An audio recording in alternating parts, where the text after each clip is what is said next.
Hello everyone.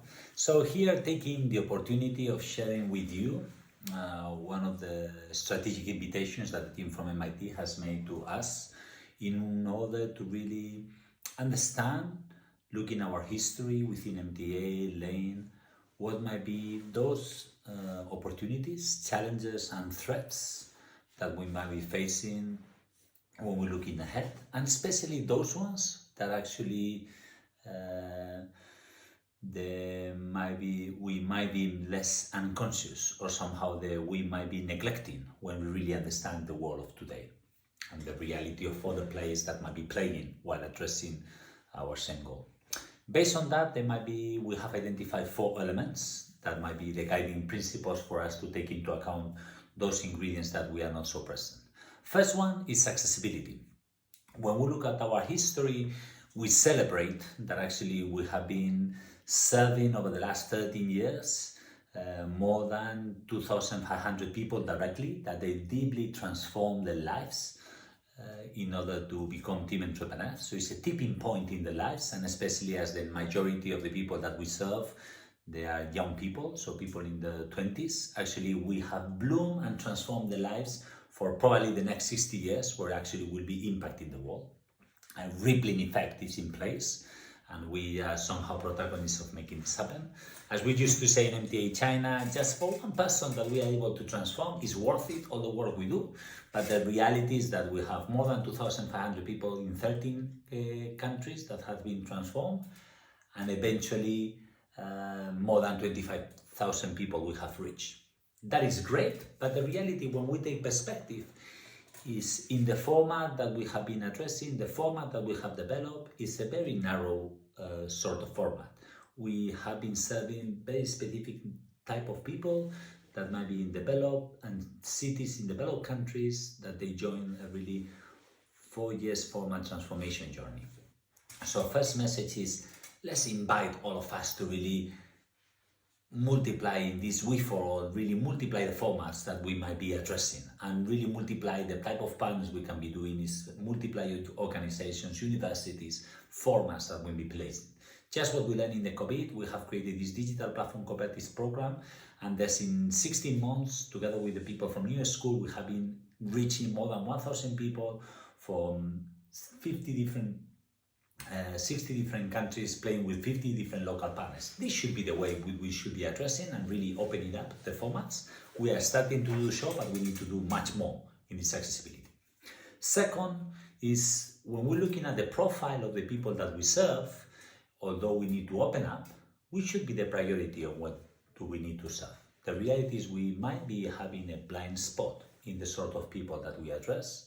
The blind spot is really taking care of privileged people, and really, as we see, the pandemic has really spread up and wide up the difference in between the people who has and the people who haven't. So in that sense, we really need to be taking care of the most vulnerable youth. We really need to really embark on a strategic approach to really address this, what we call these 500 million youth needs, people that do not have access to neither education, employment or training, and really put that as a priority. It is true, we have some experiments. We have been doing the ones done by DOT in Mauritania and with UNICEF in Somalia. We also have been taking care of the project in Kenya with the Africa Bus Challenge 4th edition. We have been already giving grants, probably in the last 3 years, more than 250,000 grants from Traveling University to really address the most not so privileged people around the world, as well as we have been also taking care of the marginal north in this program in South Korea with the troublemakers, from troublemakers to change makers. So that is great, but still, when we take perspective, it's just a tiny example. It's not mainstream in MTA, and that's the invitation, that following Gandhi's talisman, really think on which is the most vulnerable people that we have ever met, and really try to see which decision we could make in order to make him or her more free, more access to freedom, and based on that really address that opportunity. So that is the second angle. Third one is about the digital lane, what means really addressing fully all the potential of the digital transformation. For many years, we thought that our way of addressing the people should be in this face-to-face personal connection and really transformation. And then in a sudden, when the COVID-19 crisis came, we understood in just a few days that we make a shift in our mindset in the sense of what could be the way we be addressing. From one day to another, we're serving 1,000 people, 200 teams in a pure digital reality, not because they were in 13 labs all around the world, because they were in 1,000 houses and locations, different locations, and it worked. So actually the invitation is, let's embrace fully all these digital transformation possibility. As Thomas Malone from MIT says, this collective intelligence combining digital and artificial intelligence in the way we address our solutions, combining physical spaces and virtual spaces in the way we do, or even this multiverse opportunities might be behind, as well as synchronous and asynchronous way of really addressing the way we transform people. Lastly, and fourth ingredient is we celebrate that we are a non-uniform network. We are a distributed network with multiple players, multiple logos, multiple institutions, reaching and playing all around the world in 4 continents. And that is great, but let's go to the very origin.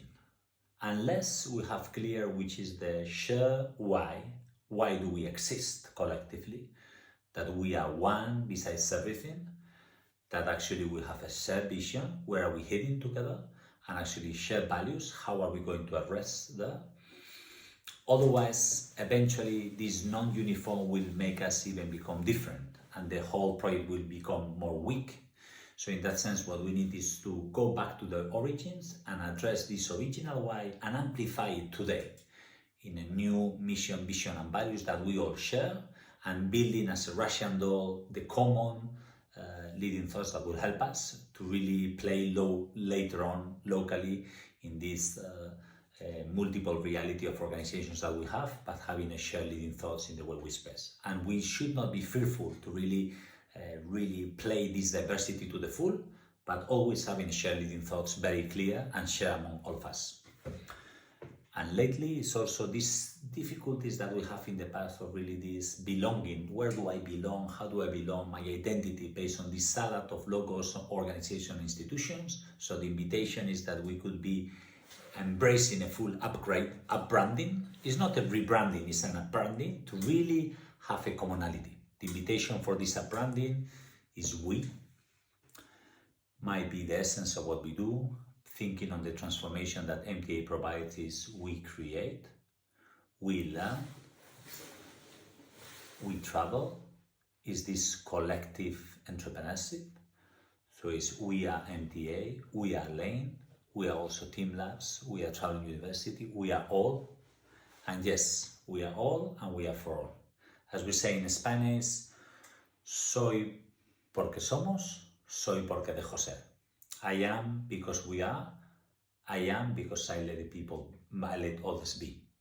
With this invitation of these 4 elements, MTA We for All, MTA Talisman and Solidarity, Digital LEINN Full Transformation and Digitalization, as well as shared leading thoughts and the upgrading, upbranding to a shared we.